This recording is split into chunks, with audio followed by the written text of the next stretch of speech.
James Baldwin, si Beale Street pouvait parler. Maintenant que j'avais parlé du bébé à Phony, je savais qu'il me fallait le dire à maman et à Sis. Son vrai nom est Ernestine et elle a 4 ans de plus que moi, ainsi qu'à papa et à Franck. Je suis descendu de l'autobus et j'hésitais sur la direction à prendre, à droite pour aller chez Franck, quelques immeubles plus loin, ou à gauche, chez moi. Je ne me sentais pas bien et j'ai préféré rentrer à la maison. J'aurais voulu le dire à Franck d'abord, mais je ne me sentais pas capable de marcher jusqu'à son immeuble. Maman est une femme étrange, c'est ce que disent les gens. Elle avait 24 ans quand je suis né. Elle en a donc plus de 40 maintenant. Il faut que je vous dise quelque chose, je l'adore. Je la trouve très belle. Peut-être pas belle à regarder, si toutefois ça a un sens dans ce royaume d'aveugles où nous vivons. Maman commence à prendre du poids. Elle a quelques cheveux gris, mais seulement sur la nuque, ce que les femmes de sa génération appellent la cuisine, et au sommet de son crâne. On ne voit donc ses cheveux gris que lorsqu'elle incline la tête ou tourne le dos, ce qu'elle ne fait pas souvent. Quand elle vous fait face, elle est noire sur noir. Elle s'appelle Sharon. Quand elle était jeune, elle voulait être chanteuse. Elle est née à Birmingham. Elle réussit à sortir de ce coin de l'enfer à 19 ans en s'enfuyant avec un orchestre itinérant, ou plus précisément avec le batteur. Ça ne marcha pas parce que, comme elle dit, je ne sais pas si je l'ai vraiment aimé. J'étais jeune, mais maintenant je me rends compte que je l'étais même pour mon âge, si tu vois ce que je veux dire. En tout cas, je sais que je n'étais pas assez femme pour aider cet homme, pour lui donner ce dont il avait besoin. Il partit de son côté et elle du sien, et elle se retrouva à Albany, serveuse dans un bar. Elle avait 20 ans, et avait compris qu'elle avait peut-être une jolie voix, mais qu'elle n'était pas une chanteuse. Que choisir et supporter la vie de chanteuse exigeait beaucoup plus qu'une voix. Elle ne savait donc plus très bien où elle en était. Elle se sentait couler, et les gens autour d'elle coulaient, chaque jour. Et Albany n'est pas exactement un don de Dieu pour les Noirs. Je dois ajouter qu'à mon avis, l'Amérique n'est un don de Dieu pour personne. Ou sinon, les jours de Dieu sont comptés. Ce Dieu que les gens prétendent servir, et qu'ils servent de façon qu'ils ignorent, a un sens de l'humour plutôt sinistre, qu'il faudrait, lui, écraser les couilles s'il était un homme, ou si vous en étiez un. À Albany, elle rencontra Joseph, mon père, à une gare d'autobus. Elle venait de quitter sa place et lui la sienne. Il a 5 ans de plus qu'elle, et travaillait alors comme porteur au terminus d'autobus. Il était originaire de Boston et, de son vrai métier, matelot dans la marine marchande. Mais il était en quelque sorte coincé à Albany, surtout à cause de cette femme plus âgée avec qui il vivait alors et à qui ça ne bottait pas tellement qu'il court les mers. Quand Sharon, ma mère, entra dans ce terminus d'autobus avec sa petite valise de carton et ses grands yeux effrayés, c'était la fin de son histoire avec cette femme. En plus, Joseph n'aimait pas les terminus d'autobus. Et c'était l'époque de la guerre de Corée, alors il savait que s'il ne prenait pas la mer bientôt, il se retrouverait dans l'armée, et ça ne lui bottait pas du tout. Comme cela arrive quelquefois dans la vie, tout se dénouait en même temps. C'est alors que Sharon parut. Il dit, et je le crois, que dès qu'il la vit s'éloigner du guichet et s'asseoir sur un banc, il sut qu'il n'accepterait pas de la perdre de vue. Elle regardait autour d'elle, d'un air qu'elle voulait assurer et insouciant, mais elle paraissait simplement terrorisée. Il avait envie de rire et en même temps quelque chose dans ce regard effrayé lui mettait les larmes aux yeux. Sans perdre de temps, il alla vers elle. « Excusez-moi, mademoiselle, vous allez en ville ? À New York, vous voulez dire ? Oui, c'est ça, à New York. Oui, j'y vais, dit-elle, interloquée. Moi aussi. Il avait pris sa décision à l'instant, après s'être assuré qu'il avait assez d'argent sur lui pour payer son billet. Mais je ne connais pas très bien cette ville, et vous ? Non, pas tellement, répondit-elle, de plus en plus terrifiée par ce dingue dont elle ne savait ni qui il était, ni ce qu'elle voulait. Elle était allée 2 ou 3 fois à New York avec son batteur. J'ai un oncle qui y habite et il m'a donné son adresse, alors je me disais que peut-être vous savez où c'est. Il connaissait à peine New York. Son port d'attache principal avait été San Francisco, et il donna à maman le premier nom de rue qui lui passa par la tête. Ce qui la terrifiait encore plus, c'était une adresse du côté de Wall Street. « Oui, je vois, dit-elle, mais je ne crois pas que des gens de couleur y habitent. » Elle n'osait pas dire à ce fou que personne n'habitait là, que tout ce qu'on y trouvait, c'était des cafétérias, des entrepôts et des bureaux. « Seulement des blancs, ajouta-t-elle, prise de l'envie de s'enfuir. « C'est ça, dit-il, mon oncle est blanc. » Et il s'assit à côté d'elle. Il lui fallait acheter son billet, mais il n'osait pas la laisser, il avait peur qu'elle ne disparaisse. L'autobus arriva et elle se leva. Il se leva aussi, lui prit sa valise, dit « Permettez-moi » et, la tenant fermement par le coude, la conduisit jusqu'au guichet. Elle attendit à ses côtés pendant qu'il prenait son billet. Elle ne pouvait rien faire d'autre, sinon se mettre à crier et appeler au secours. De toute façon, elle ne pouvait pas l'empêcher de monter dans l'autobus. Elle espérait trouver une solution pour s'en débarrasser avant d'arriver à New York. Ce fut la dernière fois que mon père vit cette gare d'autobus et qu'il porta les bagages d'une inconnue. Naturellement, quand ils arrivèrent à New York, elle n'avait pas réussi à se débarrasser de lui et il ne semblait pas très pressé d'aller retrouver son oncle blanc. Il l'aida à s'installer dans une pension, puis se rendit dans une auberge de la YMCA. Le lendemain matin, il vint la chercher pour prendre le petit déjeuner. 8 jours plus tard, ils étaient mariés. Ils partaient en mer et, un peu étourdie, ma mère s'installait dans sa nouvelle vie. Elle prendra bien la nouvelle à propos du bébé, et ma sœur aussi, j'en suis sûr. Papa réagira plus mal, peut-être, mais c'est parce qu'il connaît moins bien sa fille que maman et Ernestine. Il se fera du souci pour d'autres raisons, et il le montrera davantage. Il n'y avait personne à la maison quand je suis arrivé. Notre appartement est au dernier étage d'un immeuble dans un groupe d'HLM. Nous l'habitons depuis 5 ans, et il n'est pas trop moche pour ce genre de construction. Nous avions décidé, Fonny et moi, d'aménager un grenier dans l'East Village, et nous en avions visité pas mal. Ça nous semblait la meilleure solution, car nous ne pouvions pas payer le loyer d'un appartement dans cette catégorie d'immeubles. En plus, Fonny déteste ce genre d'endroit, et il n'aurait pas eu de place pour travailler à sa sculpture. Les autres immeubles de Harlem sont pires. Impossible d'y commencer une nouvelle vie, on y a trop de souvenirs du passé, pas question d'y élever votre bébé. Mais quand on y réfléchit, c'est effrayant le nombre de bébés qui ont été élevés là, avec des rats aussi gros que des chats, des cafards comme des souris, des écharpes dans le plancher aussi grosses que des doigts, et qui ont réussi à survivre. Mieux vaut ne pas penser à tous ceux qui n'y sont pas parvenus. Et les autres en ont tous gardé quelque chose de triste en eux. Il n'y avait pas 5 minutes que j'étais arrivé quand maman est entrée. Elle avait un sac à provisions à la main et portait ce que j'appelle son chapeau de commission, une espèce de béret beige informe. « Comment vas-tu, mon tout petit ?» Elle souriait, mais le regard qu'elle m'achetait était perçant. « Comment va Fonny ?»« Comme d'habitude, il va bien, il vous embrasse. »« Bon, tu as vu l'avocat ?»« Pas aujourd'hui. Je dois y aller lundi après mon travail. »« Il a été voir Fonny ?»« Non. » Elle a soupiré et enlevé son béret qu'elle a posé sur le poste de télévision. J'ai ramassé le sac à provisions et l'ai suivi dans la cuisine. Maman a commencé à ranger ses achats.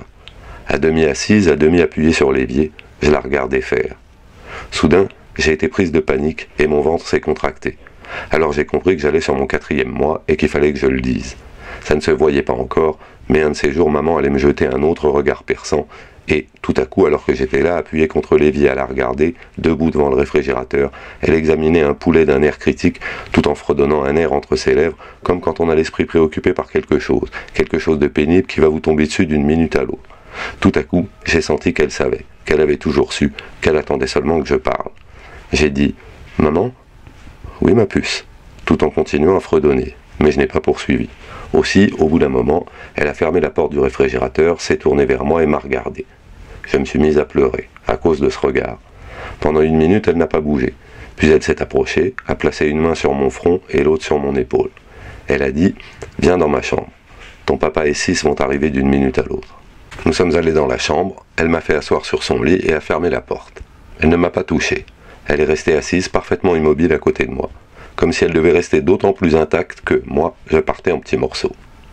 Puis elle a dit « Tish, voyons, il n'y a pas de raison pour que tu pleures. Tu en as parlé à Fonny ?» Je le lui ai dit aujourd'hui. J'ai pensé que je devais lui en parler d'abord. Tu as bien fait. Je parie qu'il a eu un grand sourire. Je lui ai jeté un coup d'œil et j'ai ri. Oui, exactement. Il faut que tu... Voyons, tu vas sur ton 4e mois. Presque. Pourquoi tu pleures ? Alors elle m'a enfin touché. Elle m'a prise dans ses bras et m'a bercé, et j'ai pleuré de plus belle. Elle m'a passé un mouchoir et je me suis mouché. Puis elle est allée jusqu'à la fenêtre et s'est mouchée. Maintenant, écoute-moi, elle a dit. Tu as assez de soucis comme ça, sans te torturer, à te dire que tu t'es mal conduite et toutes ces foutaises. J'espère que je t'ai donné une meilleure éducation que ça. D'abord, si tu étais une mauvaise fille, tu ne serais pas assise sur ce lit. Il y a longtemps que tu serais en prison en train de trafiquer avec les gardiens. Elle est revenue sur le lit et s'est assise. Elle semblait se creuser l'esprit pour trouver les mots justes. Tish, elle a repris, quand on a été amené dans ce pays, l'homme blanc, il nous donnait pas des pasteurs pour prononcer des paroles sur nos têtes avant qu'on ait nos bébés. Et Fonny et toi, vous seriez ensemble maintenant, mariés ou pas, si c'était pas à cause de ce même salaud d'homme blanc. Alors, je vais te dire ce que tu dois faire. Tu dois penser à ce bébé. Faut que tu t'accroches à ce bébé, t'occupe pas du reste. Il faut que tu le fasses, parce qu'il y a personne qui peut le faire à ta place. Et nous, on va tenir bon avec toi. On sortira Fonny de prison. Ne t'inquiète pas. Je sais que c'est dur, mais ne t'inquiète pas. Et puis ce bébé, c'est la meilleure chose qui ait pu arriver à Fonny. Il a besoin de ce bébé. Ça va lui donner une montagne de courage. Elle a mis un doigt sous mon menton, une habitude qu'elle a, et m'a regardé dans les yeux en souriant. Je me fais bien comprendre, Tish ? Oui, maman. Oui. Bon. Quand ton papa et Ernestine rentreront, on s'assiera tous ensemble autour de la table, et c'est moi qui annoncerai la nouvelle. Ce sera plus facile de cette façon, tu crois pas ? Si, Elle s'est levée. Enlève tes affaires et étends-toi 1 minute, je reviendrai te chercher. Elle a ouvert la porte. Oui, maman. Maman? Oui. Merci. Elle s'est mise à rire. Tiche, ma fille, c'est bien gentil à toi, mais il n'y a vraiment pas de quoi. Elle a fermé la porte et je l'ai entendu se rendre dans la cuisine.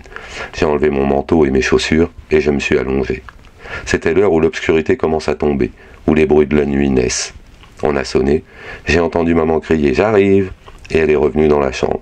Elle m'a tendu un verre avec un peu de whisky. « Tiens, bois ça, ça te fera du bien. » Puis elle a refermé la porte et ses talons ont claqué le long du corridor qui mène à la porte d'entrée. C'était mon père. Il était de bonne humeur, j'ai entendu son rire. « Tiche est rentrée ? » Oui, elle se repose. Elle est plutôt secouée. Elle a vu Fonny ? Oui, elle a vu Fonny. Elle a vu l'intérieur de la prison aussi. C'est pour ça que je lui ai dit de s'étendre. Et l'avocat ? Elle y va lundi. J'ai entendu papa ouvrir, puis fermer la porte du réfrigérateur. Il s'est servi une bière. Ouais, 6. Elle va rentrer. Elle finissait tard ce soir. Ça va nous coûter combien d'après toi, tous ces foutus avocats, quand tout sera fini ? Joe, à quoi ça sert de me poser cette question ? Bon Dieu, ils savent y faire ces salauds. Amen. Maman s'était servi un jus d'orange avec de la vodka et lui faisait face de l'autre côté de la table. Elle balançait sa jambe et réfléchissait. Comment ça s'est passé aujourd'hui ? Très bien. Papa travaille sur les quais. Il ne prend plus la mer. Très bien signifie qu'il n'a pas eu à engueuler plus de 2 ou 3 personnes dans la journée ou à menacer quelqu'un de le tuer. Il y a environ 2 ans, Fonny a donné à maman une de ses premières sculptures. Quelque chose en elle me fait penser à papa. Maman l'a mise sur une petite table de la salle de séjour. Elle est en bois noir et pas très haute. Elle représente un homme nu qui porte une main à son front et cache à demi son sexe de l'autre. Les jambes sont longues et très écartées. Un des pieds semble fiché au sol, incapable de bouger, et la silhouette entière exprime une sorte de tourment. On s'étonnait d'abord qu'un garçon si jeune ait fait une sculpture aussi étrange, mais en y réfléchissant, on ne la trouvait pas si étrange que ça. Pendant un certain temps, Fonny avait fréquenté un centre d'apprentissage où on enseigne aux gosses à faire toutes sortes d'objets cons, totalement inutiles, comme des tables de brise, des agenouilloirs et des commodes, des trucs que personne n'achètera jamais. Qui va acheter des meubles faits de façon artisanale ? Pas les riches en tout cas. Les gens qui dirigent ces écoles disent que les gosses sont stupides et qu'il faut leur apprendre à travailler de leurs mains. Ces gosses ne sont pas idiots, mais les gens de ces écoles veulent s'assurer qu'ils ne deviendront pas intelligents. Ils leur apprennent à devenir des esclaves. Fonny ne marchait pas dans ce truc-là, et il s'est taillé en emportant presque tout le bois de l'atelier. Ça lui a pris 1 semaine, les outils un jour, le bois un autre jour, mais le bois posait un problème, car on ne peut pas le cacher dans une poche ou sous une veste. Finalement, avec un de ses amis, il s'est introduit dans l'école un soir, ils ont déménagé presque tout le bois de l'atelier de menuiserie, et ils l'ont chargé dans la voiture du frère du copain. Ils en ont caché une partie dans la cave d'un concierge de leurs amis, et Fonny a apporté le reste et les outils chez moi. Il y a encore aujourd'hui des morceaux de bois sous mon lit. Fonny avait trouvé quelque chose qu'il pouvait faire, qu'il voulait faire, et c'est ce qui l'a sauvé de la mort qui attendait tant d'enfants de notre âge. La mort prenait certes des formes diverses, les gens mouraient tôt et de différentes façons, mais la mort elle-même était simple, tout comme son origine, aussi simple qu'une épidémie. On avait dit aux gosses qu'ils n'étaient que de la merde, et tout ce qu'ils voyaient autour d'eux le confirmait. Ils luttaient tant qu'ils pouvaient, mais ils finissaient par tomber comme des mouches. Ils s'entassaient sur les détritus de leur vie, comme des mouches. Peut-être me suis-je accroché à Fonny. Peut-être Fonny m'a-t-il sauvé, parce qu'il était à peu près le seul garçon que je connaisse, qui ne se piquait pas, ne buvait pas, n'attaquait pas les gens, et ne faisait pas de hold-up dans les magasins. Et ses cheveux n'avaient jamais subi de conque. Ils étaient restés crépus. Il trouva du travail comme cuisinier dans une espèce de restaurant à spécialité de grillade, ce qui lui assura la nourriture. Il découvrit une cave où il pouvait travailler son bois, et il était plus souvent chez nous que chez lui. Chez lui, il y avait sans arrêt des disputes. Madame Hunt ne pouvait pas supporter Fonny, ni sa façon de vivre, et les 2 sœurs prenaient le parti de leur mère. Surtout parce qu'elles se trouvaient maintenant dans une situation cruelle. Elles avaient été élevées en vue d'un futur mariage, mais personne autour d'elles n'était assez bien. En réalité, c'étaient 2 filles de Harlem très ordinaires, même si elles avaient poursuivi leurs études jusqu'à City College. Mais City College ne leur avait rien apporté. Rien. Les gars avec des diplômes ne voulaient pas d'elles. Ceux qui voulaient que leur femme fût noire les choisissaient noires. Ceux qui les voulaient blanches les voulaient vraiment blanches. Elles étaient donc très déçues et rendaient Fonny responsable de leur échec. Entre les prières de la mère, qui ressemblaient plutôt à des malédictions, et les larmes des sœurs, qui tenaient plus de l'orgasme, Fonny n'avait aucune chance. Frank non plus n'était pas de taille à lutter contre ces 3 sorcières. Il se mettait en colère, et vous pouvez imaginer les cris qui remplissaient cette maison. En plus, Frank s'était mis à boire. On ne pouvait pas le lui reprocher. Lui aussi venait chez nous, sous prétexte de chercher Fonny. En un sens, c'était pire pour lui que pour Fonny. Il avait dû fermer sa boutique de tailleur et travailler dans le quartier de la confection. Il avait besoin de Fonny maintenant, comme jadis Fonny avait eu besoin de lui. Malheureusement, ni l'un ni l'autre n'avaient d'autre foyer où se réfugier. Franck allait dans les bars, mais Fonny n'aimait pas les bars. Cette même passion qui sauva Fonny lui attira ses ennuis et le mena en prison. Vous comprenez? Il avait trouvé son centre, le pivot de sa propre existence en lui-même, et ça se voyait. Il n'était le nègre de personne. Et ça, c'est un crime dans cette pourriture de pays libre. Vous êtes censé être le nègre de quelqu'un. Et si vous n'êtes le nègre de personne, vous êtes un mauvais nègre. C'est ce que conclurent les flics quand Fonny s'installa hors de Harlem.